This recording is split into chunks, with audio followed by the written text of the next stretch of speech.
జ్ఞాన పరిమళాలు కార్యక్రమానికి స్వాగతం సుస్వాగతం. రెండో రోజుకు చేరుకున్నాము. మరి చక్కగా ఎంతో అద్భుతంగా ఇప్పటి వరకు మనం సాధన చేసుకున్నాం. మరి ఈ రోజు మనకి జ్ఞాన పరిమళాలు కార్యక్రమంలో వారి యొక్క అనుభవ జ్ఞానాన్ని, వారి జ్ఞానాన్ని మనతో పంచుకోవడానికి వచ్చారు సునీత మేడం అనకాపల్లి నుంచి. సునీత గారు ఎంతో ధ్యాన సాధన చేస్తూ వారు పొందిన లాభాల్ని అందరికీ పంచాలన్న ఉద్దేశంతో ఎంతో చక్కగా ధ్యాన ప్రచారం చేస్తున్నారు. స్పిరిచువల్ టాబ్లెట్స్ టీమ్ లో వర్క్ చేస్తున్నారు.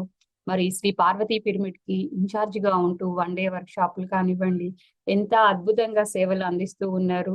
ఎవరికి ఎలా అవసరమైనా కానీ వారు తన దగ్గరికి వచ్చిన ప్రతి ఒక్కరికి వారి నాలెడ్జ్ ని అందజేస్తూ ఎంతో అద్భుతంగా ముందుకు వెళ్తున్నారు. మరి యూట్యూబ్ లో కూడా వారు ప్రతి ఒక్కరికి ఆ జ్ఞానం అందాలి అని చెప్పేసి పత్రిజీ యొక్క జ్ఞానాన్ని విస్తారంగా అందిస్తున్నారు. మరి ఈ రోజు మేడం నుంచి వారి జ్ఞానాన్ని తీసుకుందాం. వెల్కమ్ మేడం, నమస్తే. Thank you madam. Thank you so much. PMC digital team masters అందరికీ ఈ అద్భుతమైన అవకాశం ఇచ్చినందుకు థ్యాంక్ యూ సో మచ్. ముందుగా పితామహ బ్రహ్మర్షి పత్రిజీ గురువు గారికి, స్వర్ణమాల పత్రి మేడం గారికి హృదయపూర్వక నమస్కారములు తెలియజేసుకుంటూ, అలాగే స్పిరిచువల్ టాబ్లెట్స్ ఫౌండర్ మరియు చైర్మన్ అయినటువంటి డాక్టర్ గోపాలకృష్ణ గారికి కూడా హృదయపూర్వక నమస్కారం తెలియజేసుకుంటున్నాను. నా పేరు సునీత, మేడం చెప్పారు కదండి. గత 13 సంవత్సరాలు అవుతుంది ధ్యాన పరిచయం అయ్యి. మరి ఇంత అద్భుతమైన ధ్యానాన్ని నాకు అందించిన బాలా మేడంకి కూడా నేను హృదయపూర్వక నమస్కారం తెలియజేసుకుంటున్నాను. సో నేను ధ్యానంలోకి ఎలా అంటే కళల పట్ల ఆసక్తితో, అంటే ఇప్పుడు చూడండి పత్రిజీ గురువు గారు కళలకి ఎంతో ఇంపార్టెన్స్ ఇస్తారు. ప్రతి ఒక్కరూ కూడా ధ్యానంతో పాటు కళలు కూడా నేర్చుకోవాలి, ఏదో ఒక విద్య నేర్చుకోవాలని చెప్పేసి చెప్తారు కదా.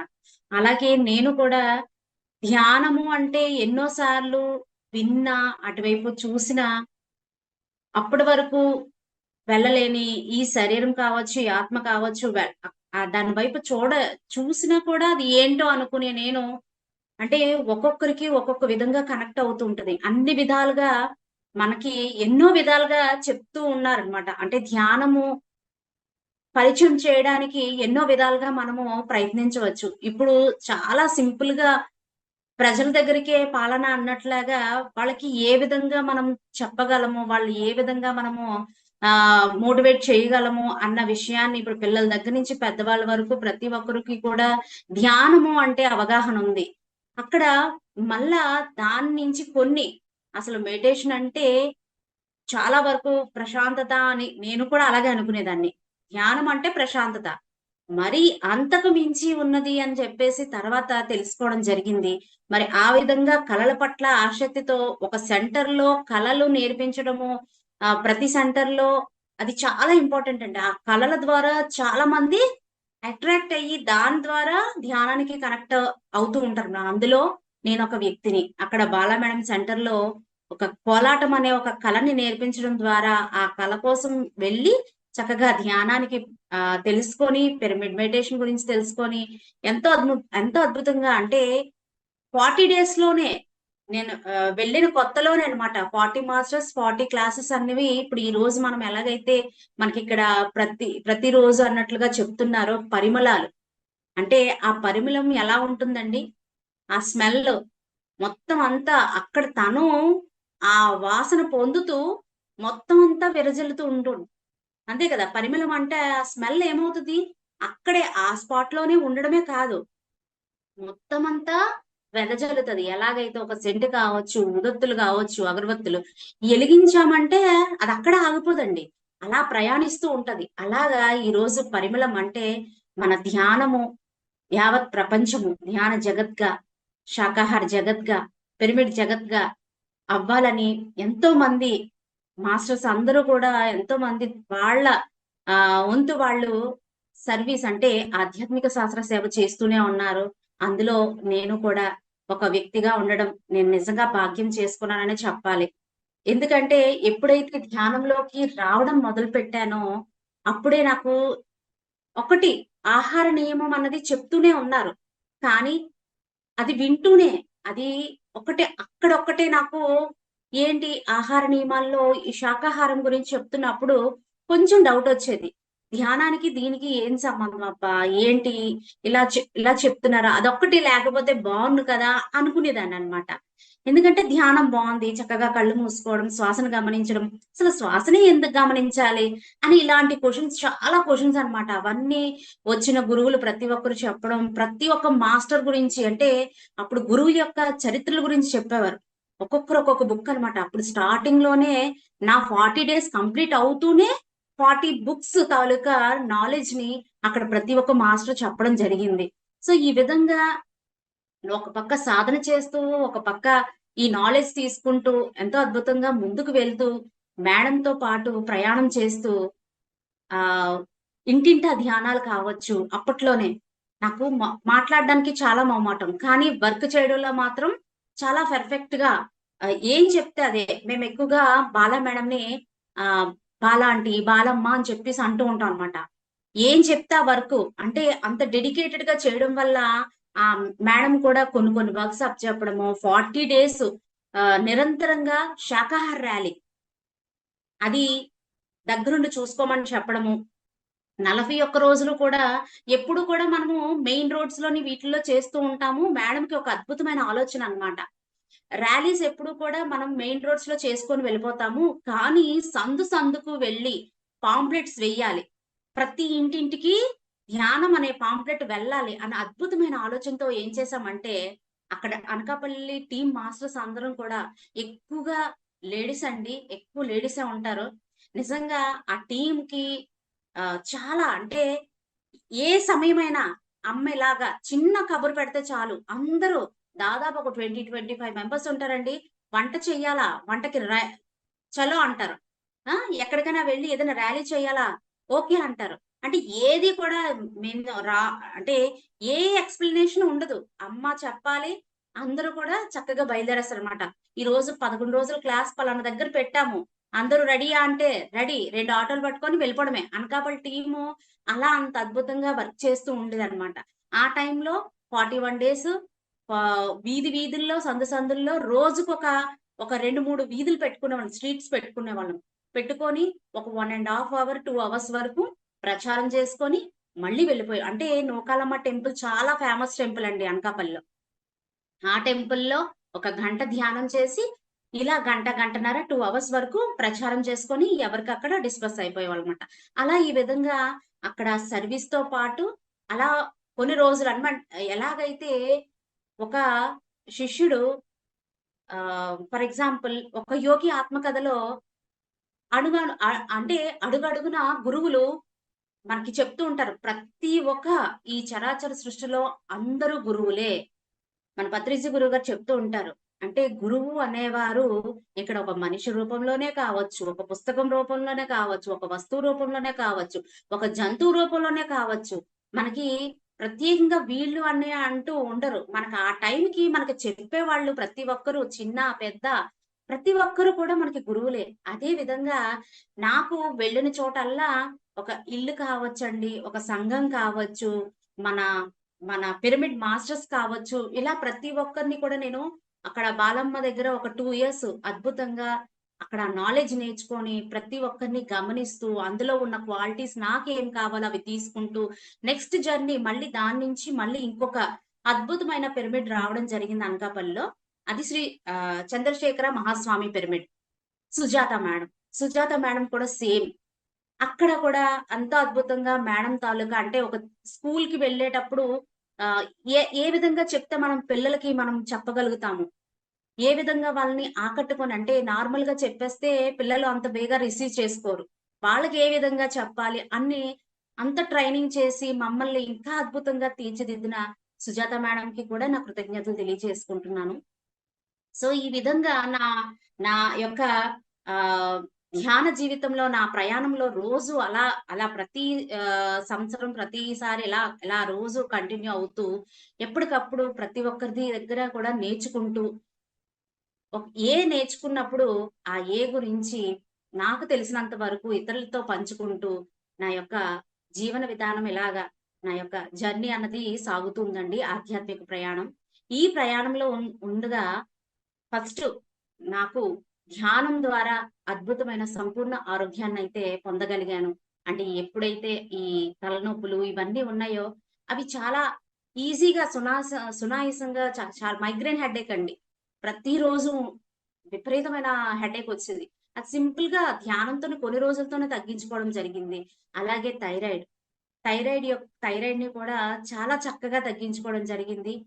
జీకే సార్ యొక్క గైడెన్స్‌తో థైరాయిడ్ అనే ఒక టాబ్లెట్ ద్వారా తగ్గించుకోవడం జరిగింది. సో, ఈ విధంగా తగ్గించుకుంటూ నా యొక్క సర్వీస్‌ని, నా యొక్క సేవని నాకున్న సమయాన్ని బట్టి నేను చేసుకుంటూ వస్తున్నానండి. మరి ఈరోజు మనకి అద్భుతమైన కార్యక్రమం రెండో రోజు జ్ఞాన పరిమళాలు.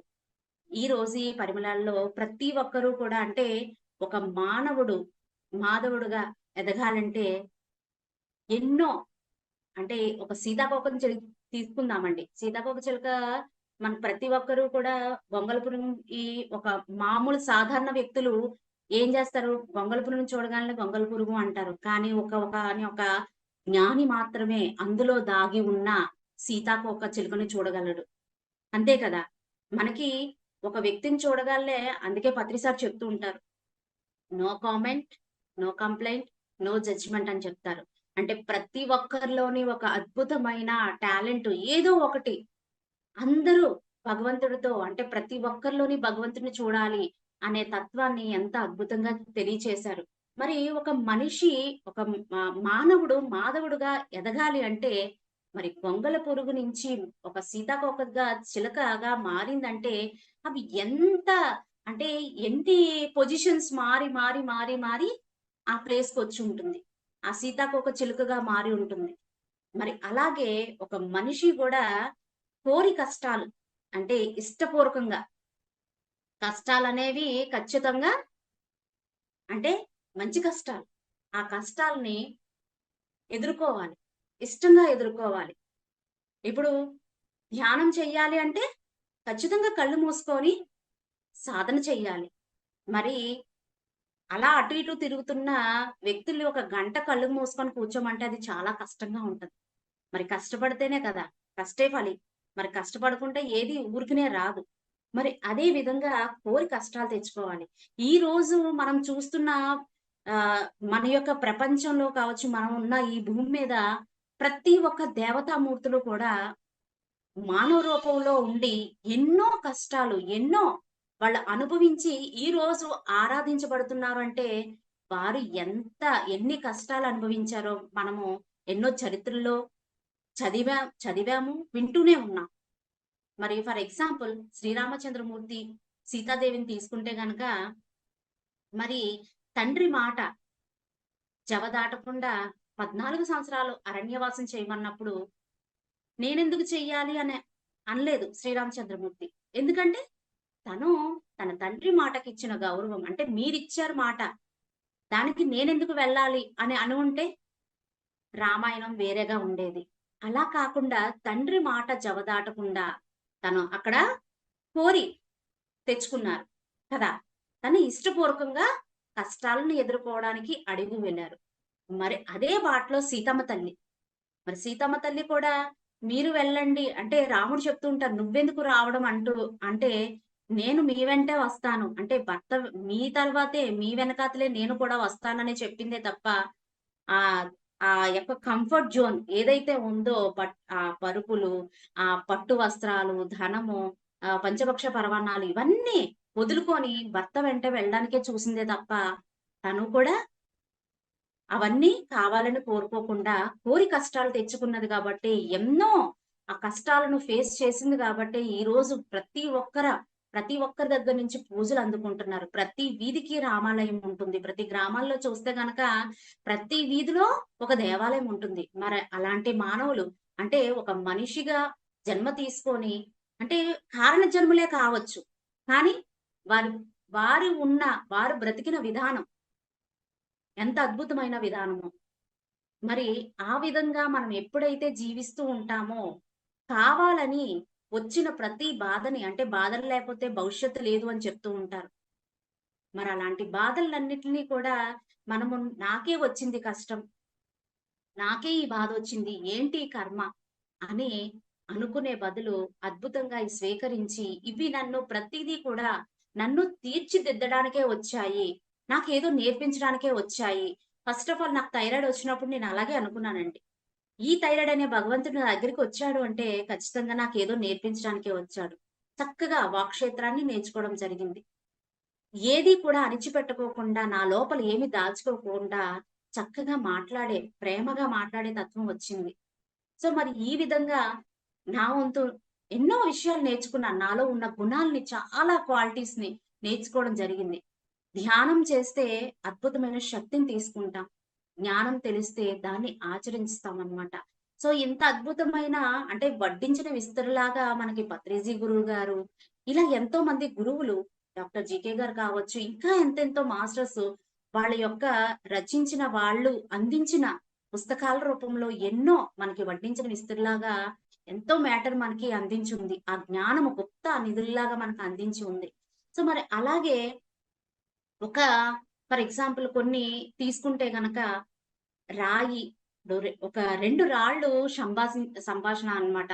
అంటే కష్టం అనేది ఎలా ఉంటది? ఒక మానవుడుగా ఎదగాలంటే ఎన్ని ఉలి దెబ్బలు తగలాలి? ఎన్ని దెబ్బలు తగిలితే గాని అతను అంతగా ఎదుగుతాడనడానికి ఫర్ ఎగ్జాంపుల్ ఒక 2 రాళ్ళు ఒకే ఊరు నుంచి గాని, ఒకే కొండ దగ్గర నుంచి తీసుకొచ్చారు. తీసుకొస్తే ఆ 2 రాళ్ళు మాట్లాడుకుంటున్నాయి.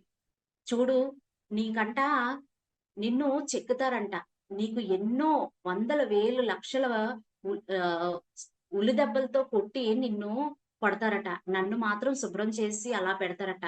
అని చెప్పేసి మాట్లాడుకొని, నాకేమి దెబ్బలు లేవు. చక్కగా హ్యాపీగా నన్ను ఒక వాటర్‌తో కడిగేసి, నీళ్ళతో శుభ్రం చేసి నన్ను పెట్టేస్తారు.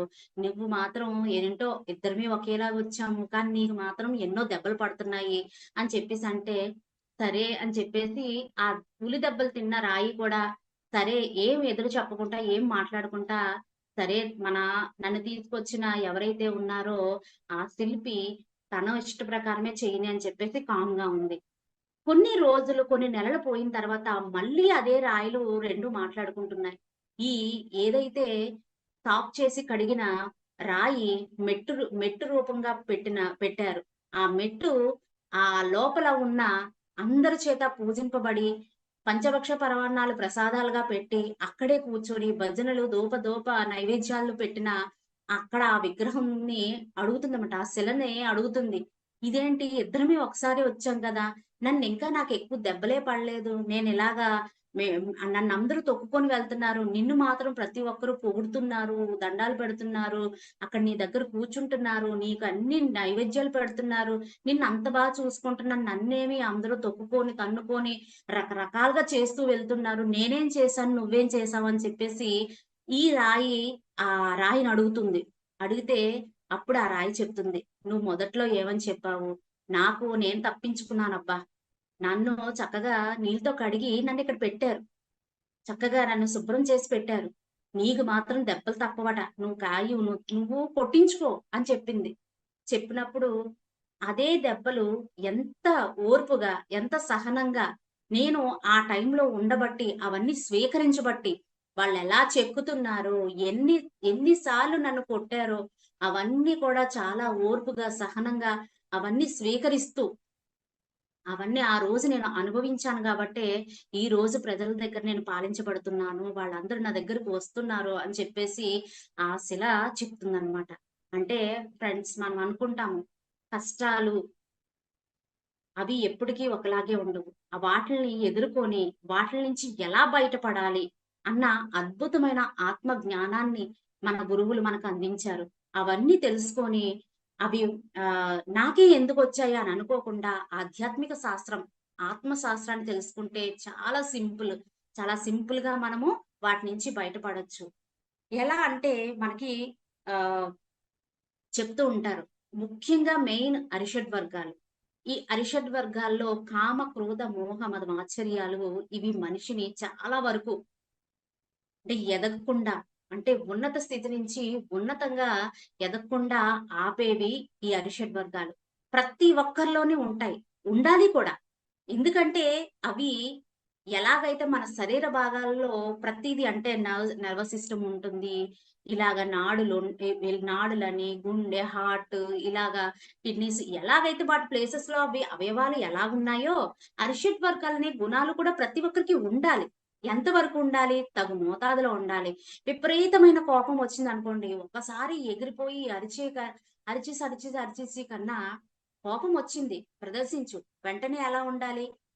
వెంటనే ఆ మూడ్ అంటే ఇటు కోపంతో ఒక కోపం వచ్చినప్పటికి మళ్ళీ వెంటనే నెక్స్ట్ ఫేజ్ కి ఇలా ఈ ఫేస్ ఇటు నుంచి ఇటు టర్న్ అయ్యేసరికి స్మైల్ రావాలి. అంటే ఆ ఆ క్షణం మాత్రమే అంత మాత్రమే ఉండేలా చూసుకోవాలి. మరి అలాగా ప్రేమ ఉండాలి. అతి ప్రేమ ఉండకూడదు. ఆశ ఉండాలి. అత్యాశ ఉండకూడదు. మాత్సర్యం ఉండాలి. అంటే నా బిడ్డ నేను లేకపోతే వాళ్ళు చూడకపోతే నేను ఉండలేనే అలాంటి మాత్సర్యాలు ఉండకూడదు. సో కోరిక ఉండాలి. మితిమీరిన కోరికలు ఉండకూడదు. అది తృష్ణగా మారుతుంది. ఆ ఆ తృష్ణ మళ్ళీ కోపంగా మారుతుంది. అంటే కోరిక తీరకపోతే ఏమవుతుంది? కోపం వస్తదనమాట. ఆ కోపము ఎక్కువొస్తే మనల్ని మనం కోల్పోతూ ఉంటాం. సో మరి అరిషడ్ వర్గాలు తగు రీతిలో ఒక అలంకరణగా మాత్రమే మనం ఉండాలి. మరి ఇవన్నీ మారాలంటే ఇవన్నిటిని మనం ఏటిని జయించవసరం లేదండి. వాటిల్ని మనము తెలుసుకొని సాధన రూపంలో మరి 12 టాబ్లెట్‌లో చెప్తారు. మొదటి 6 చక్కగా శక్తిని తీసుకోవడానికి. మరి ధ్యానము 6 రకాలుగా శక్తిని తీసుకుంటే, జ్ఞానము 6 రకాలుగా జ్ఞానం తీసుకుంటాం. మనకి పత్రిజీ గారు చెప్తూ ఉంటారు. ధ్యానము, స్వాధ్యాయం, సద్ధన సాంగత్యం. ఈ 3 ఉంటే గనక అద్భుతంగా మాధవుడుగా ఎదగడానికి ఎంతో అద్భుతంగా హెల్ప్ అవుతుంది. మరి అలాగే ఫస్టు ప్రతి ఒక్కరికి కష్టాలని చెప్పాం కదా! కష్టాలొచ్చినప్పుడు మనం చలించిపోకుండా, వాటిలి వెంట వెళ్ళకుండా మనం ఏం చెయ్యాలి? ఆ కష్టాలొచ్చిన ఆ భగవంతుడు ఏం చేస్తాడు? ఎక్కడైనా ఎవరైనా ఏదైనా చెప్తారు విందాము అంటే ఒక శ్రవణుడుగా మారతాడు. శ్రవణుడుగా మారి ఒక ఫర్ ఎగ్జాంపుల్ ఇప్పుడు ఒక శరీరానికి సంబంధించిన ఒక వ్యాధి వచ్చిందనుకోండి. తను ఎన్నో దిక్కులకు తిరిగి అలసిపోతాడు. అలసిపోయి ఎవరు ఏం చెప్తే, ఏ చిట్కా చెప్తే అది చేసేద్దామా? ఒక ఫోను చూస్తాడు. ఇది పలానా దానికి ఏం మందు వేస్తే తగ్గిపోతాది. ఇలాగ విసిగి వేదారిపోయిన వ్యక్తి ఒక్కసారి ఇంకా ఎవరైనా ఏం చెప్తే బావుంటది. ఎవరైనా చెప్తే నేను విని తగ్గించుకోవాలని ఆతృతగా ఎవరు ఏం చెప్తే అది వినడానికి ఒక శ్రవణుడుగా మారతాడు.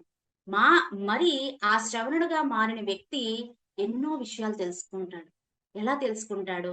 పలానాది వాడితే ఇలా అవుతుంది. పలానాది చేస్తే ఇలా అవుతుంది. సో, నువ్వు చక్కగా ఇలాగే ఎంతో మందికి వచ్చింది. అది వాళ్ళు చేశారు. అనుభవాలన్నమాట. ఇవి ఎంతో మంది అనుభవాలు మనం వాళ్ళకి తెలియచేయాలి. తెలియపరచాలి. సో, నాకీ కష్టముంది. నేనే ఇంత బాధపడుతున్నానా అనుకోని బాధపడే వాళ్ళకి చక్కటి అనుభవం. అంటే సజ్జన సాంగత్యం ద్వారా వాళ్ళకి ఎన్నో విషయాలు తెలియచేసేలాగా వాళ్ళని ఆ యొక్క కార్యక్రమంలో వాళ్ళని ఇప్పుడు ఎలా అయితే ఇప్పుడు ఈ క్లాసెస్ జరుగుతున్నాయో, ఆ క్లాసెస్ తాలూకా లింక్స్ పెట్టడమో, లేదంటే మన ఊర్లోనే ఏర్పాటు చేసిన కొన్ని క్లాసెస్‌లో వాళ్ళని ఇన్వైట్ చేయడము. ఇలాగా వాళ్ళకి ఈ జ్ఞానాన్ని వాళ్ళకి అందిస్తే గనక అద్భుతంగా వినడం మొదలుపెట్టి, అప్పుడు గ్రహించడం మొదలుపెడతారు. సో, ఏమని గ్రహిస్తారు? ఈ విన్నదంతా అవునా? ధ్యానం చేస్తే ఇది తగ్గుతుందా? ధ్యానం ద్వారా ఇలా జరుగుతుందా? స్టార్టింగ్‌లో మేము ధ్యానానికొచ్చినప్పుడు కూడా అలాగే అనుకున్నాం. ఏంటి ధ్యానం చేస్తే అన్నీ తగ్గిపోతాయా? ఇదెక్కడ స ఇదెక్కడ విడ్డూరం అబ్బా! ఇన్ని ఇన్ని సంవత్సరాల నుంచి మనం చూస్తున్నాం గదా! ఏమీ లేదు. ఇప్పుడు కొత్తగా ఏంటి మెడిటేషన్ చేస్తే తగ్గిపోతాయా? అంటే ఫ్రెండ్స్ ఏది కూడా మనము రుచి చూడకుండా, మనం ఏదైనా ఒక స్వీట్ గాని, ఆహా! అనే బదులు తిని దాని రుచి చూస్తేనే మనకు తెలుస్తది. అలాగే ధ్యానం కూడా మనం సాధన చేస్తే, మనం అనుభవపూర్వకంగా అనుభవం చెందినప్పుడు మాత్రమే మనము అది నమ్మగలుగుతాం. నేనైతే అలాగే నేను కూడా గబుక్కున ఏది నమ్మలేకపోయేదాన్ననమాట. ఎప్పుడైతే ధ్యాన సాధన చేసిన తర్వాత ఒకటి నాలో ఉన్న ఏదైతే ముందు ఫేస్ చేశాను ప్రాబ్లమ్స్ అన్నీ కూడా ఒకటి తగ్గడం మొదలుపెట్టాయో, యెస్ ధ్యానం అంటే ఓన్లీ అందరూ మెడిటేషన్ అంటే కేవలం ఏదో సైలెన్సు, ప్రెజెంట్ చాలా పీస్ఫుల్ గా ఉంటది అంతవరకే అనుకుంటారు. కానీ అంతకు మించి ధ్యానంలో అనేకం ఎన్ని లాభాలో. లాభాలు అంటే నేను ఏమో అనుకున్నాను. ధ్యానం అంటే సర్వరోగ నివారిణి. ధ్యానం అంటే సత్య జ్ఞాన ప్రసాదిని. ధ్యానం అంటే సకల భోగకారిణి. ధ్యానము ఎన్ని భోగాలు. నీకేం కావాలి? స్టార్టింగ్ లో ఉన్నప్పుడు మనమేమి అడగకుండానే ఎలాగైతే ఒక ట్రైన్ ఎక్కిన వ్యక్తి ఇక్కడి నుంచి ఒక తిరుపతి వెళ్ళాలంటే దారిలో ఎన్నో ఊర్లు దాటుకుంటూనే వెళ్తాడు. ప్రత్యేకంగా ఒక్కొక్క ఊరికి ఒక్కొక్క టికెట్ తీసుకోవసరం లేదు. కానీ మన జర్నీలోనే ఆ ఊర్లన్నీ దాటుతూ వెళ్తూ ఉంటాం. అలాగే ఎప్పుడైతే మనం ధ్యాన సాధన మొదలు పెడుతూ ఉంటామో ఆటోమేటిక్ గా పోవాల్సినవి పోతూ ఉంటాయి. రావాల్సినవి వస్తూ ఉంటాయి. సో ఆ విధంగా జ్ఞానం సకల భోగకారిణి అవుతుంది. సత్య జ్ఞాన ప్రసాదిని అవుతుంది. మనకి ఏది సత్యమో ఆ జ్ఞానం అన్నది మనకి బోధపడుతుందన్నమాట.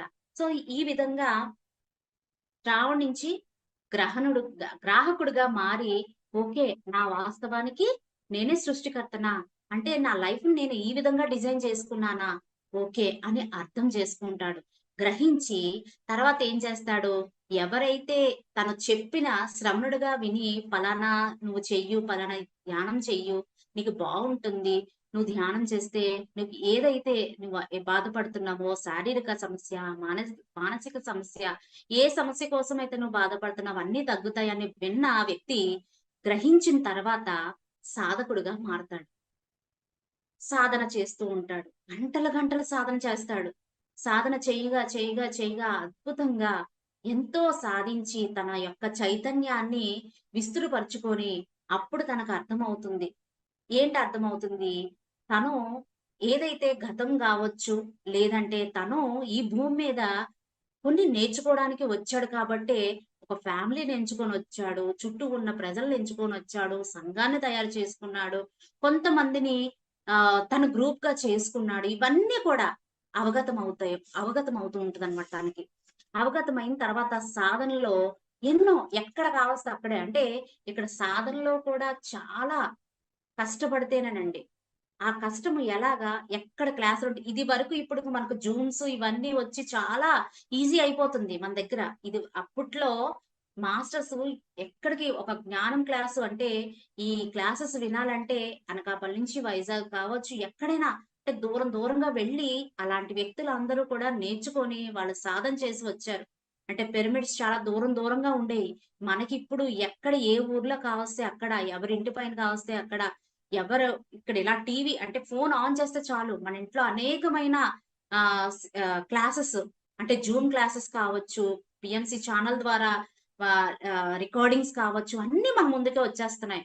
అంటే ఎంత మనం ముందుకి మనము చాలా ముందుకి కంఫర్ట్ గా ఎంత ముందుకు వచ్చేసామో ఎక్కడికి వెళ్లి చేయవలసిన అవసరం లేకుండా మన దగ్గరికే అన్ని వచ్చాయి. సో మరి ఆ విధంగా ఇది కష్టం అంటే ఒక గంట కూర్చొని చక్కగా ధ్యానం చేసుకొని, ఒక గంట పుస్తకం చదువుకొని, ఇలా స్వధర్మంగా అంటే మన స్వధర్మంలో భాగంగా ప్రతీదీ కూడా మనం ఎప్పుడైతే సాధన చేస్తూ ఉంటామో, ఆ సాధన ద్వారా మనకు కొంత జ్ఞానాన్ని మనం నేర్చుకుంటాం. ఆ సాధన ద్వారా మనం ఏదైతే ఆచరించామో దాన్ని ఇతరులకు చెప్పడానికి అంటే పంచితేనే పెంచబడుతుంది. దాచుకుంటే దోచుకోబడుతుంది అని మన పత్రిజీ గురువుగారు నీకు నేర్చుకున్నావా? నువ్వు నేర్చుకుంటూ ఉన్నావా? అప్పుడు ఏది చక్కగా నువ్వు చెప్పు. నీకు ధ్యానం చేస్తే చాలు. నువ్వు ధ్యానం ఎలా చేస్తున్నావో అది ఇతరులకు చెప్పు. అని చెప్పి ఒక సాధకుడు స్టేజ్ నుంచి ఒక బోధకుడు స్టేజ్‌కి మనము ఎదుగుతాం. ఎదిగి మనం పొందిన ఆనందాన్ని, మనం ఏదైతే పొందామో ఆ ఆనందాన్ని అందరికీ పంచాలి. ఆ చైతన్యానికి అందరికీ కూడా విస్తరించాలి. అలా చేస్తూ ఒక బోధకుడుగా అంటే తాను ఏం చెప్తున్నాడో అదే చెయ్యాలి. తను ఏం చేస్తున్నాడో అదే చెప్పాలి. లేదా ఇతరులు చెప్పిన జ్ఞానాన్ని చెప్పాలి. తెలిసింది చెప్పాలి. సో ఆ విధంగా ఒక బోధకుడు స్టేజ్ నుంచి ఒక శాసనుడుగా మారతాడు. ఎప్పుడు మారతాడు? ఏదైతే 100% తను చెప్పింది చేస్తూ ఉన్నాడో, పాటిస్తూ ఉన్నాడో అప్పుడు మరి అతను ఎవరవుతారండి? సాక్షాత్తు ఆ భగవంతుడే అవుతారు. మరి ఈ రోజు మనం చెప్తున్న శ్రీరామచంద్రమూర్తి కావచ్చు, శ్రీకృష్ణ పరమాత్మ కావచ్చు, గౌతమ్ బుద్ధుడు కావచ్చు, జీసస్ కావచ్చు, అలాగే మన పితామహ బ్రహ్మర్షి పత్రిజీ గురువు గారు కావచ్చు, ఇలా ఎంతో మంది యోగులు, మరి ఆ మహర్షులు, వాళ్ళందరూ కూడా శాసనులే. ఆ రోజు వాళ్ళు ఏం చెప్పారో అవన్నీ కూడా ఇప్పుడు భగవద్గీతలో శ్రీకృష్ణ పరమాత్మ ఎన్నో శాసనాలు, అవన్నీ ఇప్పుడు అద్భుతంగా మనం చూస్తూ ఉన్నాం, వింటూ ఉన్నాం, చేస్తూ ఉన్నాం. సో ఆ విధంగా ఒక మనిషి మాధుడుగా ఎదగాలంటే ఇన్ని చేంజెస్, అంటే ఒకటి ఒకటి ఒకటి ఒకటి చేసుకుంటూ ఒక శాసనంలాగా మారాలి. ఆ మార్పుకి ఆ మధ్యలో ఎంతో సార్ 5 ఫింగర్స్ కాన్సెప్ట్ చెప్తుంటారు. ఇవన్నీ మనకి దగ్గరగా ఉంటాయి. ఇక్కడి నుంచి ఇక్కడికి చేరాలంటే కొంత, ఇక్కడికి లాస్ట్ ఇక్కడి నుంచి ఇక్కడికి చేరాలంటేనే చాలా సమయము, ఎంతో నేర్చుకోవాలి, ఎంతో ఆచరించాలి, ఎన్నో గుణాలు మార్చుకోవాలి. ఇవన్నీ మార్చుకున్నప్పుడు మనము పరమాత్మ స్థితికి చేరుకుంటాము అని 5 ఫింగర్ కాన్సెప్ట్ లో రకరకాల కాన్సెప్ట్ చెప్పారు మన గురువు గారు. అలాగే మనం చిన్న చిన్న ఎగ్జాంపుల్స్ తో తీసుకుంటే గనక ఎన్నో మోటివేషనల్ స్టోరీస్, అంటే ఏ విధంగా మనము ఆ చెప్పాలి అనుకున్నప్పుడు, నేను ఎప్పుడైనా సరే ధ్యాన తరగతులకు కానీ ఎక్కడైనా ఇంటింటా ధ్యానానికి వెళ్తే మాత్రం చాలా సింపుల్ గా అర్థమయ్యే విధంగా కొన్ని స్టోరీస్ తీసుకుంటూ చెప్తూ ఉంటానండి. అందులో ఏంటంటే మనకి ముఖ్యంగా ఆత్మ, అంటే పత్రిజీ గురు గారు చెప్తారు, సంసారంలోనే ఉండి నిర్వాణం చెందాలి. అంతేగాని ఎక్కడికో మనం హిమాలయాల్లో వెళ్ళిపోతే అక్కడ ప్రత్యేకంగా మనమే ఉంటాం. అక్కడ ప్రత్యేకంగా సాధనే ఉంటది. ఇంకా అంతకు మించి ఇంకేమీ ఉండదు. పక్క వాళ్ళు ఉండరు, ఇరుగు ఉండదు, పొరుగు ఉండదు. అలాగే ఫ్యామిలీ మెంబర్స్ ఉండరు, పిల్లలు ఉండరు, ఎవరు ఉండకపోతే అక్కడ నేను చాలా మంచిగానే ఉంటాను. నేను చాలా మంచి దానిలాగే ఉంటాను. ఓకే, సునీత చక్కగా హిమాలయాల్లో సాధన చేస్తుంది. తనకి ఇంకేం లేవు. కోపం లేదు, ఒక ఆశ లేదు, ఏమీ లేదు, ఏమి కోరికలు లేవు, ఏమీ లేవు. ఎందుకంటే సింగిల్ గా ఉన్నాను కాబట్టి నా లోపల ఏమున్నాయో నాకు తెలియదు.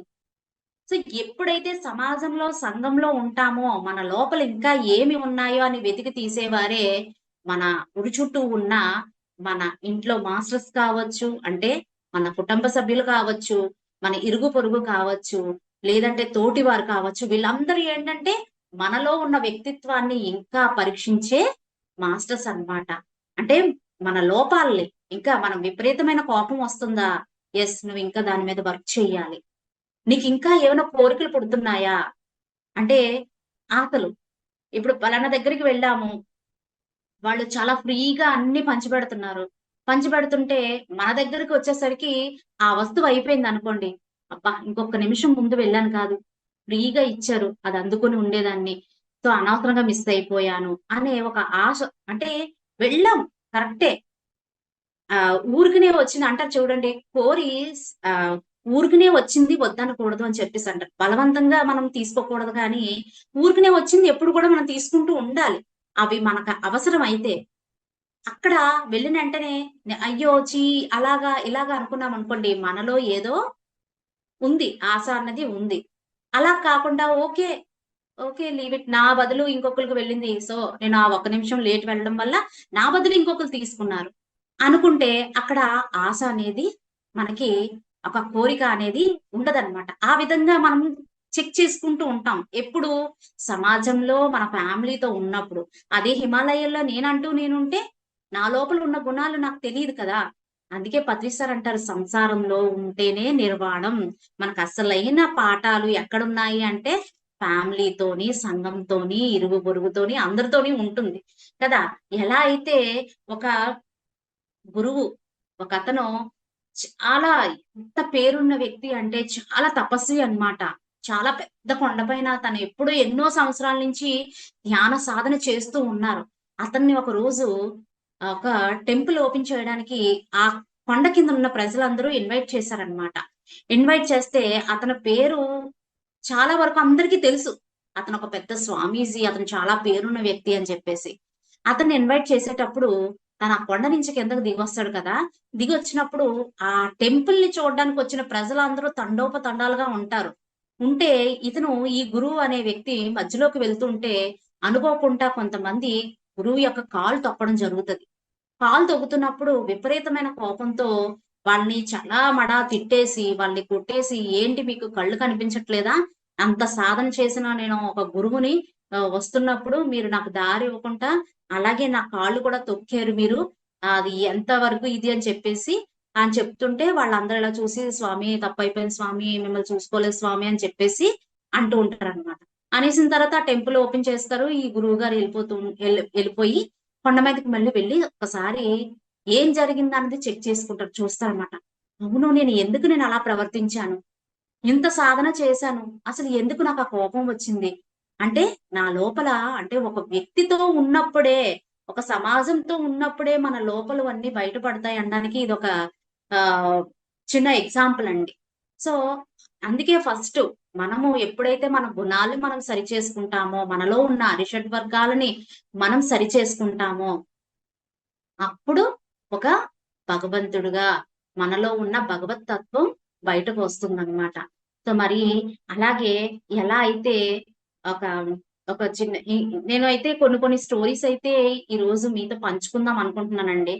సో మన రమణ మహర్షి గురువు గారు అన్నారు కదా, ఎప్పుడు రమణ మహర్షి గురువు అంటే రమణ మహర్షి అనేసరికి మనకు వచ్చే ఫస్ట్ మాట ఏంటంటే, నువ్వెవరు తెలుసుకోమంటారు.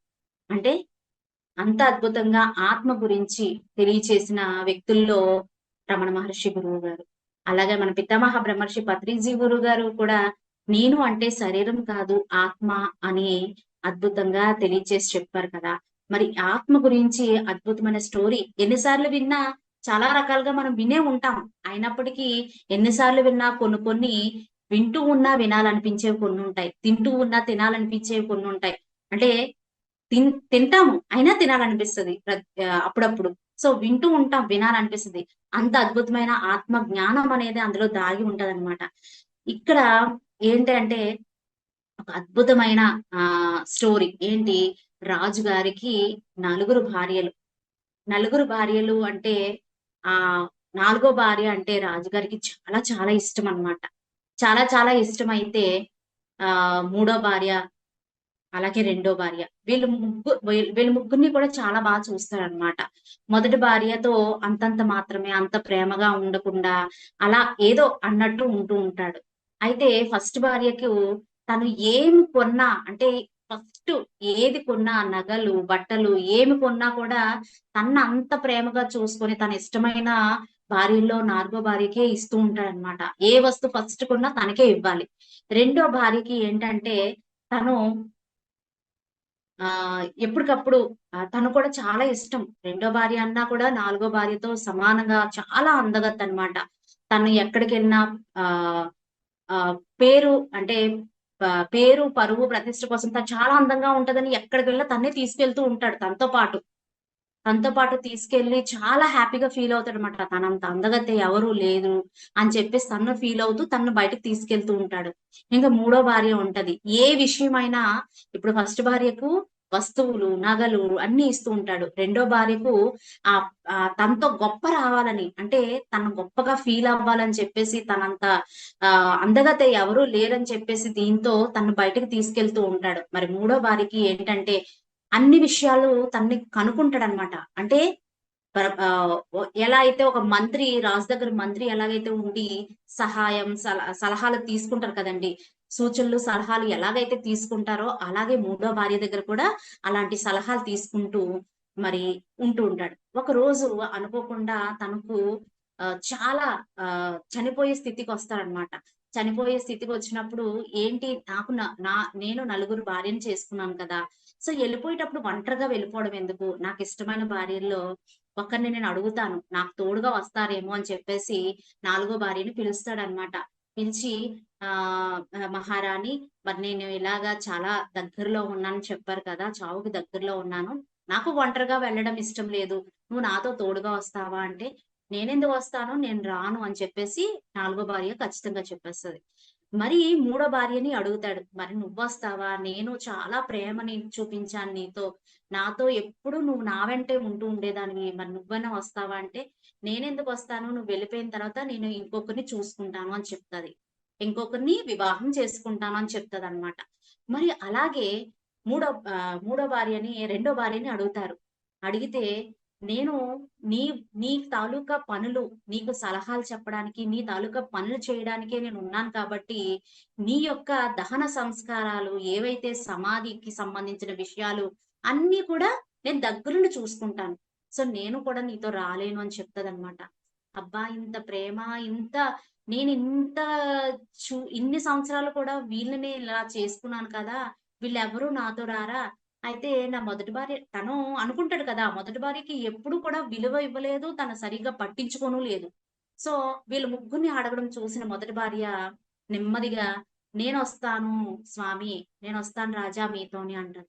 ఇదేంటి ఒక్కసారి వెనక్కి తిరిగి చూస్తాడు. "ఎవరు నువ్వు? ఏంటి? నువ్వొస్తావా?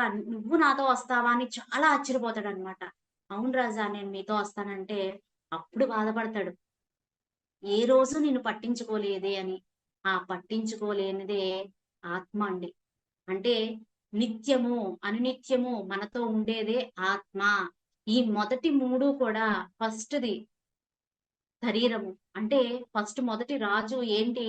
నగలు, బట్టలు, ఈ శరీరానికి రకరకాల దుస్తులు వేసుకొని మురిసిపోయి, ఇదే శాశ్వతం అనుకోని దానికి రకరకాలుగా చేసుకుంటూ, మురిసిపోతూ దాన్నే పట్టించుకుంటూ ఉంటాడనమాట. మరి రెండో భార్య ఎవరు అంటే మూడో భార్య ఎవరు అంటే పేరు అంటే ఆహ్, స్టేటస్ ప్రతిష్టలనమాట. పేరు ప్రతిష్టలు అంటాం కదా! అవి. అవి ఎప్పుడూ కూడా తనేం చేస్తది కంఫర్ట్ జోన్స్ ఒక చక్కటి ఏసీ కావచ్చు, ఫ్యాన్స్ కావచ్చు, ఫ్రిడ్జ్ కావచ్చు, ఇవన్నీ ఏంటి వస్తువులు. కొన్ని వస్తువులు మనము ఏర్పరచుకుంటాం కదా! ఆ వస్తువులన్నీ మనము వెళ్ళిపోయిన తర్వాత అవన్నీ ఇంకొకళ్ళు పాలైపోతాయి కదా! పరులు పాలైపోతాయి. సో, మనం ఏమి కూడా పట్టుకొని వెళ్ళం. సో, ఆ మూడో భార్య ఎవరండి? వస్తువులనమాట. మనం వెళ్ళిపోయిన తర్వాత మన వస్తువులేమవుతాయి? మన చీరలు కావచ్చు, మన నగలు కావచ్చు, మనం మనం సంపాదించిన ఆస్తిపాస్తులు కావచ్చు, ఇవన్నీ ఎవరికెళ్తాయి? వేరే వాళ్ళ సొత్తవుతాయి కదా! సో, మూడో భార్య కూడా అలాగే. మరి ఇంక రెండో భార్య ఎవరు అంటే, మన కుటుంబ సభ్యులు. వాళ్ళందరూ ఎంత వరకు ఉంటారు? మన గుమ్మం దాటించే వరకుంటారు. శ్మశానం వరకు వస్తారు. మరి లాస్ట్‌కి మనతో పాటు ఉండేదెవరు? ఆత్మ. ఆత్మ మాత్రమే మనతో పాటు ఉంటది. అందుకే పత్రిజీ గురుగారు స్టార్టింగే చెప్తారన్నమాట. ఆత్మని పట్టుకో, శ్వాస మీద ధ్యాస పెట్టు. నీ లోపల ఉన్న భగవంతుడికి అంటే నీ లోపల ఉన్న ఆత్మ చైతన్యంతో కలుసుకో. అదే నీకు నిత్యము అని చెప్పేసి చెప్తూ ఉంటారు. అగ్ని ఇప్పుడు మనకి చూడండి, ఈ రోజు మనం ఫస్ట్ స్టార్టింగ్‌లో చెప్పుకున్నాం సీతామాత గురించి. ఈ రోజు అమ్మ అందరి చేత పూజింపబడుతుంది అంటే అగ్ని అంటే ఆత్మతత్వం అనుకుంది. నేను శరీరం కాదు అనుకుంది. నేను ఆత్మని అనుకుంది కాబట్టి ఆ రోజు అగ్నిలోకి ప్రవేశించిన శ్రీరామచంద్రమూర్తికి తెలుసు. నా సీతకి ఏమీ అవ్వదు. వాళ్ళందరూ ఆత్మస్వరూపులన్నది తెలిసిన తర్వాత అగ్నిలోకి ప్రవేశం అయిన తర్వాత అగ్ని ఏం చేయలేదు. మనకి భగవద్గీతలో చెప్తారు. ఆత్మ అనేది అగ్ని దహనం చేయబడదు అని చెప్పేసి. సో, ఆ విధంగా ఆత్మ అనేది నేను శరీరాన్ని కాదు, ఆత్మని అని మనం తెలుసుకోవాలి అని రమణ మహర్షులు ఎప్పుడూ చెప్తూ ఉంటారు. సో, అలాగే పత్రిజీ గురువుగారు చెప్పిన స్టోరీస్‌లో కొన్ని అద్భుతమైన స్టోరీస్ ఏంటంటే, నువ్వెవరో నువ్వు తెలుసుకో. నువ్వెక్కడికి వెతకవసరం లేదు. నువ్వెక్కడికి వెళ్ళవసరం లేదు. నీ లోపల ఉన్న నిధిని చక్కగా చూసుకో అని ఎంత అద్భుతంగా చెప్తారంటే, ఒక ఇద్దరు ఫ్రెండ్స్ ఉంటారు. ఇద్దరు ఫ్రెండ్స్ అంటే అతను చాలా పూర్వం కాలపు స్టోరీ అన్నమాట. ఆ రోజుల్లో మనకందరికీ కూడా యాత్రకి అంటే ఏదైనా ఊరు చూడాలన్నా, ఎక్కడికైనా వెళ్ళాలన్నా కొంత అప్పటికి బ్యాగ్‌లని ఉండేవి కాదనమాట. అప్పటి రోజుల్లో. ఒకతను తన ఇంట్లో వాళ్ళకి చెప్పి, నేను తీర్థయాత్రలకి వెళ్ళాలని చెప్పేసి, తను కొంత డబ్బుని, కొన్ని నగల్ని మూటగట్టుకొని, అయితే చంకలోని లేతే నెత్తి మీద పెట్టుకొని వెళ్తూ ఉంటారు కదా! అప్పుడు బ్యాగ్స్ అవి లేవు. సో, అలా మూటను పట్టుకొని వెళ్తున్న వ్యక్తిని ఇంకొక వ్యక్తి గమనించి ఏం చేస్తాడంటే, ఇతను మూటలో ఏదో పెట్టుకొనున్నాడు. ఆ నగలు, డబ్బుని నేను ఏ విధంగానైనా దొంగతనం చెయ్యాలని చెప్పేసి తన వెనకాతలే వెళ్తూ ఆహ్, ఆహ్, "ఏమయ్యా నువ్వు ఎక్కడికెళ్తున్నావు? తీర్థయాత్రలకు వెళ్తున్నావా? నేను కూడా అక్కడికే వెళ్తున్నాను. నాకు ఎవరు తోడు లేరు. మనిద్దరం కలిసి వెళ్దాం" అని చెప్పేసి ఇద్దరు ప్రయాణం అవుతూ ఉంటారనమాట. ఇలా కొన్ని ఊర్లు, కొన్ని దేవాలయాలు చూసిన తర్వాత వాళ్ళు ఎక్కడికి వెళ్ళినా కూడా మనకిప్పుడు హోటల్స్ ఇవన్నీ వచ్చాయి కదా! అప్పట్లో సత్రాలని చెప్పేసి ఉండేవన్నమాట. అక్కడ ఆ సత్రంలోకి వెళ్తే ఎవరో ఒకరు వంట చేసి పెట్టడం ఇలాంటివి ఉండేవి పూర్వకాలంలో. అలా వీళ్ళిద్దరూ కూడా కొన్ని సత్రాల్లో కొన్ని రోజులు ఉంటూ ఎలాగైనా ఆ మూటను దొంగిలించాలని రోజు ప్రయత్నిస్తాడు. కానీ ఆ మూట ఎక్కడుందో కనిపించదు రెండో వ్యక్తికి. అలా కొంత ప్రయాణం అయిన తర్వాత చాలా విసుగు చెందుతుందనమాట. ఎందుకంటే తినొచ్చిన ఉద్దేశ్యం ఏంటి? ఎలాగైనా ఆ డబ్బు, నగలు కొట్టేయాలి. ఆ డబ్బు మూటను తీసుకోవాలని ఉద్దేశంతో వచ్చాడు. కానీ ఇక్కడేం జరుగుతుంది? దర్శనాలు, దేవతలు ఈ ప్రయాణమే అవుతుంది తప్ప, ఆ మూట తనకు దక్కట్లేదు. ఒకరోజు ఉండి, ఉండి ఏం చేస్తాడంటే, ఆ వ్యక్తిని అడుగుతాడు. అన్నీ వెతికేసాడనమాట. లాకర్‌లు, అక్కడ ఉన్న బీరువాలు అన్నీ ఎతుకుతాడు. అన్నీ ఎతికినా ఎక్కడా కనిపించదు. కనిపించకపోతే విసుపెక్కి ఆ మరుసటి రోజు ఆ వ్యక్తిని అడుగుతూ ఉంటాడనమాట. "నువ్వు పగలంతా నీ నెత్తి మీద, నీ చంకలో ఉన్న మూట రాత్రి అయ్యేసరికి కనిపించదు ఏమవుతది?" అని అడుగుతాడనమాట. అడిగితే "ఏమవుతది ఏమవుతది ఫ్రెండ్? అది ఎప్పుడూ కూడా నా దగ్గర కన్నా నీ దగ్గరే సేఫ్‌గా ఉంటదని నీ తలగడ కింద పెడుతూ ఉంటాను" అని చెప్పేసి చెప్తాడనమాట. మరి ఫ్రెండ్ చూసారా? మరి అతను ఎప్పటినుంచో, ఎన్ని రోజుల నుంచో, ఎన్ని తనతో ప్రయాణం చేస్తున్నాడు కానీ, ఆ మూట ఎక్కడుందో అనుకుంటున్నాడు కానీ, తన తలాపునే తన ఫ్రెండ్ దాచిపెడుతున్నాడని తెలీదు. అంటే చూడండి, మనము ఎన్ని వెతుకుతున్నాం. ఎక్కడో దైవం ఉన్నాడనుకుంటాం. ఎక్కడో ఏదో ఉన్నదనుకుంటాం. గుప్త నిధులు ఎక్కడో ఉన్నాయనుకుంటాం. నవరత్నాలు ఎక్కడో ఉన్నాయనుకుంటాము. అన్ని నిధులు అంత గని కూడా మన లోపలే ఉంది.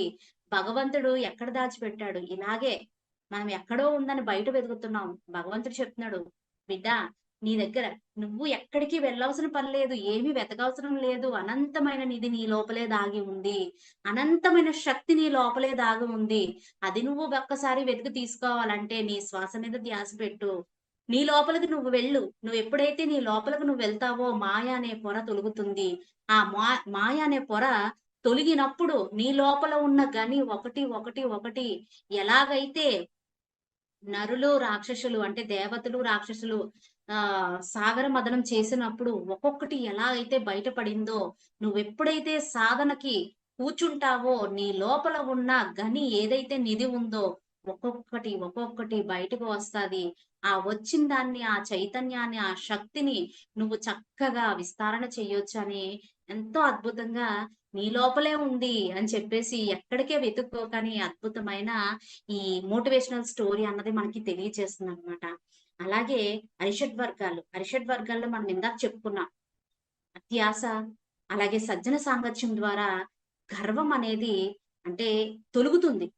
అంటే ఒక 10 మంది కూర్చొని వాళ్ళ యొక్క అనుభవాలు పంచుకున్నప్పుడు ఒకరి నుంచి ఒకరికి అంటే నాకు ఒక అనుభవం వచ్చిందంటే నేను చాలా గర్వంగా అంటే నాకు ఇది కనిపించింది, అది కనిపించింది అని చెప్పడంతో ఒక చిన్న గర్వం అనేది ఉంటుంది. సో, నాకు అది కనిపించింది. నేను ఈ ట్రావెల్ చేశాను, ఆ ట్రావెల్ చేశాను. అదే 10 మందిలో మనం కూర్చున్నప్పుడు మనకన్నా ఇంకా అద్భుతమైన అనుభవ జ్ఞానం వచ్చే వ్యక్తులుంటారు. అప్పుడు మనకి ఏమవుతది? ఆ అహం అన్నది జీరో అవుతూ ఉంటదనమాట. సజ్జన సాంగత్యం ఏం చేస్తుందంటే ప్రతి ఒక్కరిలో కూడా ప్రతి ఒక్కరు గ్రేట్ మాస్టర్సే. ప్రతి ఒక్కరికి ఒక అద్భుతం అనేది ఉంటుంది. ప్రతి ఒక్కరికి కూడా ఎంతో కొంత అనుభవం అనేది కలుగుతుంది అని మనకి సజ్జన సాంగత్యంలో ఒక పక్క నాలెడ్జ్ నేర్చుకుంటూ మనల్ని మనం మలుచుకోవడం జరుగుతూ ఉంటదన్నమాట. సో, అదే విధంగా ఇక్కడ ఒక అరిషడ్ వర్గాలకి అత్యాసకు పోతే మనిషికి ఏమవుతది అని చెప్పేసి ఒక అద్భుతమైన ఒక స్టోరీ ఏంటంటే, ఒక వ్యక్తి ఉంటారు. తనకి చాలా ఎంతో భూమి ఉంది. తనకి సరిపడినంత భూమి ఉన్నప్పటికీ కూడా ఇంకా ఎక్కడైనా చవకగా వస్తే, ఫ్రీగా వస్తే కొనుక్కోవాలి గానీ, లేదంటే తీసుకోవాలి గానీ ఒకటుంటుంది. అలా కొన్ని రోజులకి అంటే హిమాలయాస్ దగ్గర, పర్వతం దగ్గర కొంత భూమి ఒక రాజు, ఒక అడవిలో ఉన్న ఒక అడవిని పాలిస్తున్న ఒకతను ఇచ్చేస్తారు. చవకగా ఇస్తున్నారన్న విషయం తెలుస్తూ ఉంటది ఇతనికి. తెలిసినప్పుడు తిను చాలా హ్యాపీగా ఫీల్ అయ్యి అడవిలో ఉంటారు కదా వాళ్ళు. అడవిలో ఉన్న రాజుకి ఊర్లో ఉన్న వస్తువులేమి వాళ్ళ పిల్లలకి గాని వాళ్ళకి తెలీవు. ఇతను తెలివితేటలతో ఏం చేస్తాడంటే కొన్ని కొన్ని తినుబండారాలు, కొన్ని ఆట వస్తువులు అన్నీ పట్టుకొని వెళ్లి ఆ హిమపర్వతం దగ్గర ఉన్న రాజు దగ్గరికి వెళ్తారు. వెళ్ళి తను పిల్లలకి వెళ్ళగానే ఆట బొమ్మలు ఇచ్చేసరికి ఆ పిల్లలు చాలా సంతోషపడతారనమాట. వాళ్ళలో ఉన్న హ్యాపీనెస్ రాజు చూసి ఏమంటాడంటే, "భలా నువ్వు మంచి పని చేశావు. నా పిల్లల్లో చాలా ఆనందం, వాళ్ళు హ్యాపీగా ఫీల్ అవుతున్నారు. ఎప్పుడు చూడలేని వస్తువులన్నీ చూసారు నీ వల్ల. నీకేం కావాలి? నువ్వెక్కడి నుంచి వచ్చావంటే, అయ్యా రాజుగారు, నేను పలానా ఊరు నుంచి వచ్చాను. మీరు భూమి ఏదో ఇస్తానన్నారని ఇక్కడికి నేను రావడం జరిగిందండి. నా దగ్గర ఏమీ లేదు. మీరిచ్చిన భూమితో ఎంతో కొంత నేను పండించుకొని బతుకుదామని వచ్చానని" చెప్పేసి చెప్తాడనమాట. చెప్తే రాజుగారు సరే, సరే, నేను నీకిచ్చే భూమి నేను ఊరికనే ఇస్తాను. ఒక్క పైసా కూడా తీసుకోను. కానీ ఒక షరతు అని చెప్తారనమాట. ఏంటి గురువుగారు చెప్పండి. ఏంటి రాజుగారు షరతు అని అడుగుతాడు. అడిగితే ఆ రాజు పెట్టిన షరతు ఏంటంటే, ఉదయాన్నే తెల్లవారి 6 గంటలకి నువ్వు నడుచుకుంటూ వెళ్ళి, తిరిగి సాయంత్రం 6 గంటలకు తిరిగి ఎంత దూరం వెళ్ళి, తిరిగి ఎంత దూరం వచ్చేస్తావో, ఆ భూమంతా నీదే సొంతం చేసుకో అని చెప్పేసి అనేసరికి, మన మన వాడికి చాలా హ్యాపీ అన్నమాట. అంటే అందులోని ఊరికనే వస్తుంది. ఒక రూపాయి కూడా పెట్టే పని లేదు. అది కూడా తను ఎంత నడిస్తే అంత భూమి కూడా వచ్చేస్తుంది. ఇంత అని చెప్పలేదు. తను ఎంత కావస్తే అంత, ఎంత దూరం అంటే ఉదయం 6 నుంచి మొదలుపెట్టుకొని రిటర్న్ వచ్చేసరికి తను ఏది కావాలో అంత భూమి కూడా సొంతం చేసుకోవచ్చు. మరి ఈ విధంగా హ్యాపీగా ఫీల్ అయ్యి మనోడు స్టార్ట్ చేస్తాడనమాట. ఎప్పుడు తెల్లారుతుందా? ఎప్పుడు తెల్లారుతుందా? అని నడవడానికి స్టార్ట్ చేస్తాడు. నడడానికి స్టార్ట్ చేసి ఉదయం 6 అయ్యేసరికి మొదలుపెడతాడు. కొంచెం దూరం నడుస్తూ, నడుస్తూ ఉంటాడు. మెదడులో అంటే ఒక ఆలోచనొస్తది. ఏంటి ఇలా నడుస్తూ, నడుస్తూ ఉంటే నేను ఎంత సంపాదించగలను? సో, నేను ఫాస్ట్‌గా నడవాలని నడుస్తూ ఉంటాడు. నడుస్తూ, నడుస్తూ వచ్చి నడిస్తే కాదే పరిగెడితే బావుంటదని చెప్పేసి పరిగెడుతూ ఉంటాడనమాట. ఈలోపు మిట్ట మధ్యాహ్నం అవుతూ ఉంటది. పక్కన ఒక అతను చూసి, ఆ పక్క భూమి తాలూకా అతను చెప్తాడు. "అయ్యా! అయ్యా! మీరు నడుస్తూనే ఉండండి. ఇప్పుడు చూస్తే ఎండ చాలా గట్టిగా కాస్తుంది. మీ ఒళ్ళంతా చెమటలు పట్టేసి నీరంతా కారిపోతుంది. కనుక కొన్ని మంచినీళ్ళలా తాగండి. లేదంటే నిదానంగా నడండయ్యా" అంటే, "సరే చాలులే నన్ను మాటలు పెట్టేసి నాకు ఒక 2 నిమిషాలు టైం వేస్ట్ చేశావు. నువ్వు టైం వేస్ట్ చేయడం వల్ల నాకు కొంచెం నాకు కొంత భూమి తగ్గిపోయింది. మంచి పని చేశావు" అని చెప్పేసి తన మాట వినకుండా ఇంకా పరిగెడుతూ ఉండి, మధ్యలో కొన్ని కొన్ని కాలవలు ఇవన్నీ అడ్డొస్తుంటే వాటిల్లోంచి గెంతి పడలేక కింద పడి, మీద పడి, రాళ్ళు, రప్పలు తన్నుకొని, అంటే శరీరమంతా నీరు కారిపోయి, ఒళ్ళంతా రక్తమయమైపోయి, అయినప్పటికీ కూడా ఇంకా భూమి మీద ఆశతో ముందుకు వెళ్ళిపోతూ, వెళ్ళిపోతూ, వెళ్ళిపోతూ సమయాన్ని చూస్తాడు. ఇంక దరి దగ్గరికి ఇంక 6 అయిపోతుందన్న టైంకి రిటర్న్ అయిపోదామని చెప్పేసి చాలా ఫాస్ట్‌గా పరిగెట్టొస్తాడు. ఇంకా డెడ్‌లైన్ అన్నమాట. ఆ లైన్ దాటడానికి జస్ట్ ఇంకొక్క 4, 5 అడుగులు మాత్రమే ఉంటది. సో, అక్కడ ఏం చేస్తాడంటే, ఈ శరీరంలో ఉన్న నీరు, బ్లడ్డు అంతా పోయి, నీరసించిపోయి స్పృహ కోల్పోతాడు. స్పృహ కోల్పోయి పడిపోయి ఉంటాడనమాట. మరి ఈలోపు 6 అవుతది. ఆ రాజుగారొచ్చి చూస్తారు. చూసి బట్టలతో లెగిపిస్తారనమాట. లెగిపించి, "ఏమయ్యా ఇదేంటి పడిపోయాడని" చెప్పేసి చూడగానే అతని శ్వాస ఆగిపోతది. ఆగిపోతే అప్పుడు రాజు చెప్తారు. ఏదైతే డెడ్‌లైన్‌కి అంటే 4 అడుగులకు ముందు ఆ మనిషి కూడా కనీసం చనిపోయేటప్పుడు 6 అడుగులు భూముంటే చాలు అంటారు. కనీసం అతను 4 అడుగులు మాత్రమే ఉన్నాడు. ఆ 4 అడుగులు మాత్రమే తవ్వించి తన సొంతం చేసుకున్నాడనమాట. అంటే చూడండి ఫ్రెండ్స్, అత్యాస ఎంత చేస్తదో! ఆశ ఉండొచ్చు కానీ అత్యాస ఉంటే చివరికి వచ్చింది కూడా మనం కోల్పోతూ ఉంటాము. సో, ఈ విధంగా అత్యాస అనేది ఉండకూడదని మనకి అద్భుతంగా తెలియచేశారు. సో, ఫ్రెండ్స్, ఇంకొక అంటే ఇప్పుడు మనం అందరం కూడా ఎప్పుడు చెప్తూ ఉంటారు. ఇతరులకు మనము చేస్తూ ఉండాలి. ఎలా చేస్తూ ఉండాలి? నిస్వార్థంగా, ఎటువంటి అంటే స్వార్థపూరితంగా కాకుండా నిస్వార్థమైన సేవ చేస్తూ ఉండాలి. ప్రతి ఒక్కరం కూడా మనం సర్వీస్ చేస్తున్నాము. ఇతరులకు చేస్తేనే మనం పొందవలసింది పొందుతూ ఉంటాం కదా! ఆ నేచర్ మనం ఎప్పుడు కూడా ఏది కూడా ఆశించి చెయ్యము.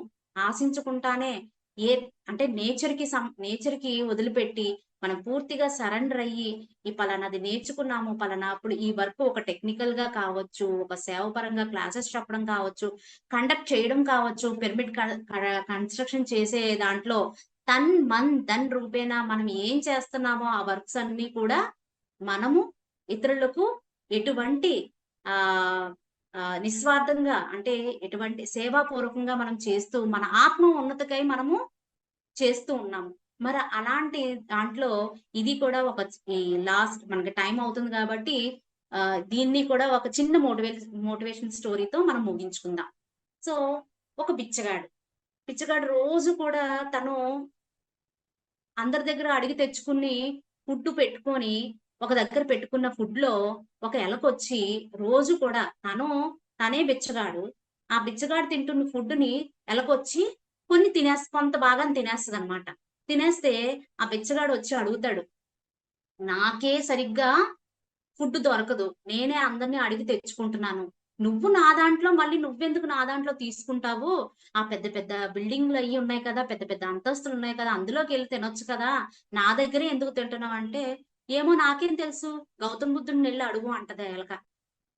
ఆ బుద్ధుడినెళ్లి అడుగు నీకు చెప్తారు అంటదనమాట. అయితే సరే అయితే. నా లైఫ్ ఎందుకిలా ఉంది? నేనెందుకు ఇలాగ బిచ్చమెత్తుకొని తిరుగుతున్నాను అని క్వెషన్ అడగడానికి తను ప్రయాణం అవుతాడనమాట. ప్రయాణం అవుతున్న సమయంలో అక్కడ దారిలో అంటే నడుస్తూ ఉంటాడు. రాత్రి అయిపోతది. అక్కడ ఒక భవంతి కనిపిస్తది. ఆ భవంతి వాళ్ళకి తలుపు ఇలా తట్టి అడుగుతాడనమాట. "ఏవండీ ఈ రోజు నేను నైట్‌కి మీ ఇంట్లో ఉండొచ్చా? నేనిలాగా ఆహ్, నాకు కొంచెం షెల్టర్ ఇవ్వండి" అంటే వాళ్ళు చాలా మంచి వ్యక్తులు కాబట్టి తన లోపలికి పిలిచి, "సరే ఈ రాత్రికి ఉండు" అని చెప్పేసి చెప్తారు. వెళ్ళగానే వాళ్ళ ఫ్యామిలీ అందరూ భోజనం చేస్తూ ఉంటారనమాట. భోజనం చేస్తుంటే తిన్ని కూడా పిలిచి, "నువ్వు ఏమైనా తిను" అని చెప్పేసి పెడతారు. పెడితే తను తింటూ ఉంటాడు. ఈలోపు అక్కడ ఫ్యామిలీ అందరూ ఉంటారు. అక్కడ ఒక అమ్మాయి నించొని ఉంటది. ఆ అమ్మాయికి మోగంట. చిన్నప్పటి నుంచి తన మాటలు రావు, మాట్లాడలేదు. అయితే వీళ్ళు అడుగుతూ ఉంటారన్నమాట. "ఏమయ్యా ఇంత టైంలో నువ్వెక్కడికి వెళ్తున్నావు? ఈ సమయంలో నువ్వు వెళ్ళవలసిన పనేంటి?" అని చెప్పేసి అడిగితే, "ఇలాగా నాకొక ప్రశ్న ఉంది. నాకా సమాధానం కావాలి. ఆ సమాధానం కోసం ఎక్కడో గౌతమ్ బుద్ధుడు అనే వ్యక్తి ఉన్నారంట. ఆ గురువుగారి దగ్గరికి వెళ్లి, నేను నా సమాధానం తెలుసుకోవడం కోసం వెళ్తున్నానంటే, అయితే మాకు ఒక ప్రశ్నుంది అడుగుతావా? అంటారనమాట. సరే అడగండి అని చెప్పేసి చెప్తారు. మరి ఏం ప్రశ్న అంటే, నా కూతురు చిన్నప్పటి నుంచి మూగదయిపోయింది. అసలు ఎందుకా మో మోగ ఆ మాటలు ఎప్పుడొస్తాయి? ఆ మాటలు ఎప్పుడొస్తాయో కనుక్కుంటావా? అని అడుగుతారనమాట. సరే నేను కనుక్కుంటానని చెప్పేసి ఉదయం అయ్యేసరికి ముందుకు వెళ్ళిపోతూ ఉంటాడు. ముందుకు వెళ్ళిపోతూ ఉంటే అక్కడ ఒక తాబేలు కనిపిస్తది. ఆహ్, తాబేలు కనిపిస్తూ ఉంటదనమాట. తాబేలు కాదు. ఒక మాంత్రికుడు కనిపిస్తాడు. మాంత్రికుడు కనిపిచ్చి ఆహ్, కొండలనమాట. ఇతను ఎక్కలేకపోతూ ఉంటాడు. కొండలు ఎక్కలేకపోతూ ఉంటే ఆ మాంత్రికుడు కనిపించి, "ఏమి ఇంత కష్టంతో ఈ కొండలయ్యి ఎందుకు ఎక్కుతున్నావు?" అని చెప్పేసంటే, "నేను పలానా దగ్గరికి వెళ్ళాలి" అని చెప్పేసి చెప్తాడనమాట. "అయితే నాకు ఒక ప్రశ్నుంది అడుగుతావా?" అని చెప్తాడు. నా ప్రశ్న నువ్వు అడిగితే గనక నిన్ను ఆ ప్లేస్‌కి నేను ఈజీగా చేర్చుతానని చెప్పి ఒక దగ్గరికి చేరుస్తాడు. అయితే సరే అని ఆ మాంత్రికుడు ఏం చెప్తాడు, ఇన్ని ఇన్ని మంత్రాలు నా దగ్గరున్నాయి కానీ, స్వర్గానికి నేను వెళ్ళలేకపోతున్నాను అని చెప్పేసి చెప్తాడనమాట. స్వర్గానికి వెళ్ళలేకపోతున్నాను. ఎందుకు వెళ్ళలేకపోతున్నానో ఆ గౌతమ్ బుద్ధుడిని అడుగు అని చెప్తాడు. సరే అని చెప్పేసి, ఒక నది దాటితే నువ్వు గౌతమ్ బుద్ధుడిని చేరుకోవచ్చని ఆ నది దగ్గర వదిలిపెట్టేస్తాడనమాట ఆ మాంత్రికుడు. సరే అని చెప్పేసి అతి కష్టం మీద నదిలోకి దిగి దాటుతున్నప్పుడు ఒక తాబేలు కనిపిస్తది. తాబేలు అడుగుతది, "ఎందుకు ఇంత నదిలో నువ్వింత కష్టంగా వెళ్తున్నావు?" అని తాబేలు అడిగినప్పుడు, నేను గౌతమ్ బుద్ధుడి దగ్గరికి వెళ్తున్నాననేసరికి ఆ తాబేలుకి కూడా ఒక ప్రశ్న ఉంటదట. ఆ ప్రశ్న ఏంటంటే, తను ఎప్పటినుంచో ఒక డ్రాగన్ అవ్వాలని, తనకు స్వేచ్ఛగా రెక్కలు రావాలని, స్వేచ్ఛగా ఎగరాలని చెప్పేసి అనుకుంటదట తాబేలు.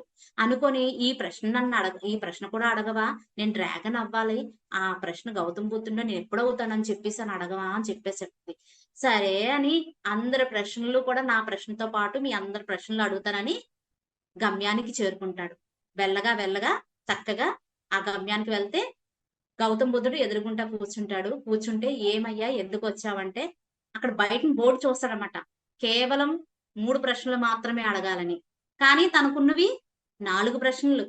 అంటే ఎందుకు నా జీవితం ఇలా అయ్యింది? అంటే నేను ఎందుకు ఇలా జన్మ తీసుకున్నానన్న ఒక క్వెషన్ ఒకటి. అలాగే మాటలు రావట్లేదు ఎప్పుడు మాటలొస్తాయని మాటలొకటి. అలాగే ఇంకొకటేంటంటే మాంత్రికుడు. అంటే స్వర్గానికి వెళ్ళాలని అనుకుంటాడు. కానీ వెళ్ళలేక అక్కడే ఉండిపోతాడు. మరి ఇంకొకటి తాబేలు తను చక్కగా స్వేచ్ఛగా ఎగరాలనే కోరిక తనకుంటదనమాట.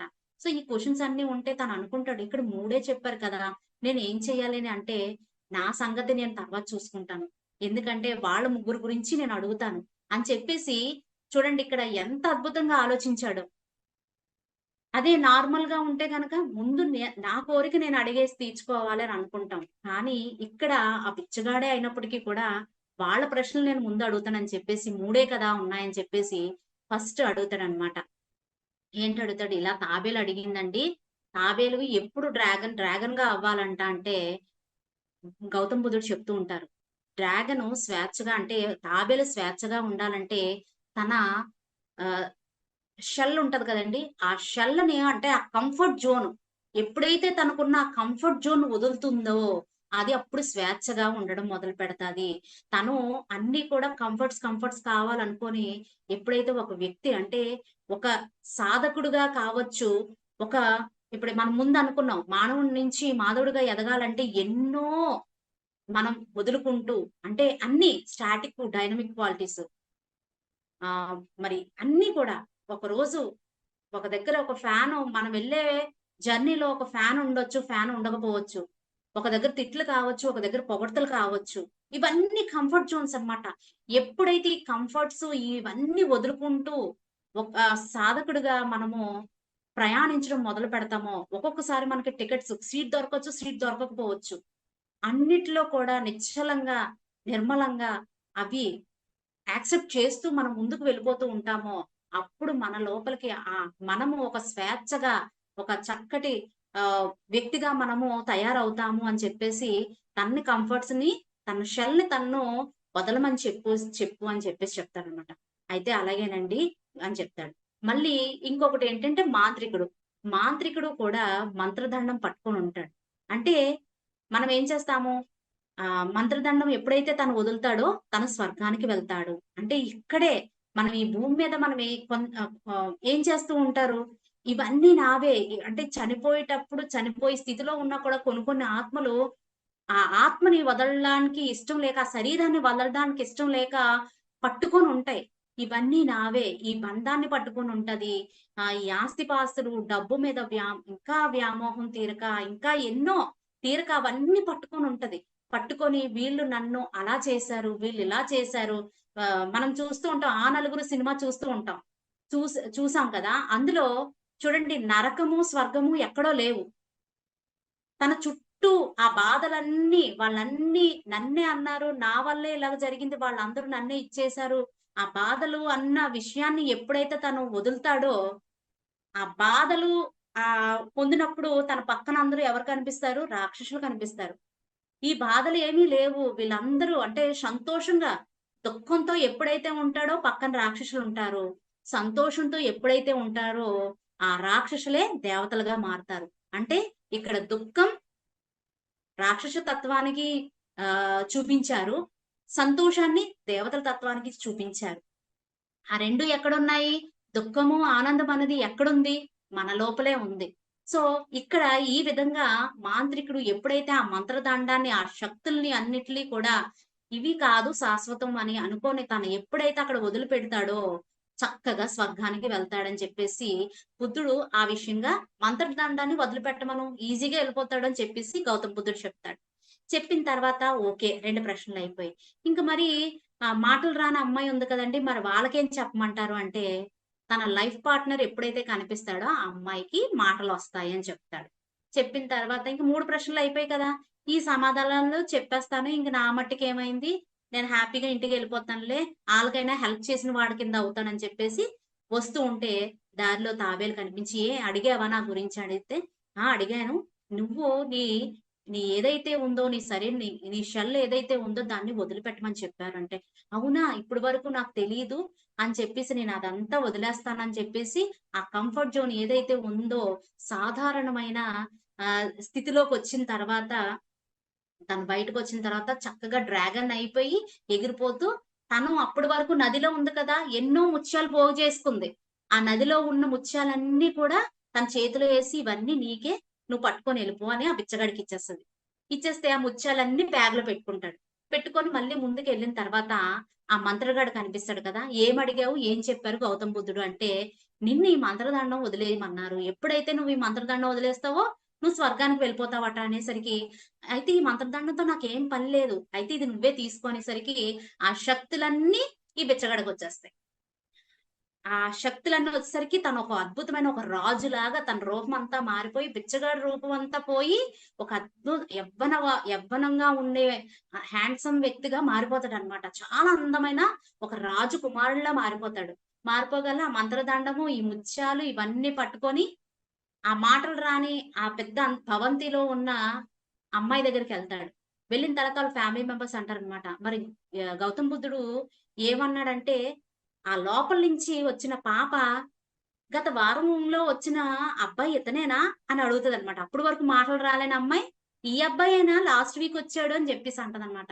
అంటే అక్కడ గౌతమ్ బుద్ధుడు ఏం చెప్పాడు, తన లైఫ్ పార్ట్నర్‌ని చూసిన వెంటనే తనకు మాటలొస్తాయి అని ఇలాగే చెప్పారనేసరికి, అయితే బాబు నిన్ను చూడగానే మా అమ్మాయి మాట్లాడింది గాబట్టి, నువ్వే తనకు తగిన భర్తవే అని చెప్పేసి, వాళ్ళకున్న ఆస్తిపాస్తులు అన్నీ రాసి చక్కగా అంగరంగ వైభవంగా ఆ అబ్బాయికిచ్చి పెళ్లి చేస్తారనమాట.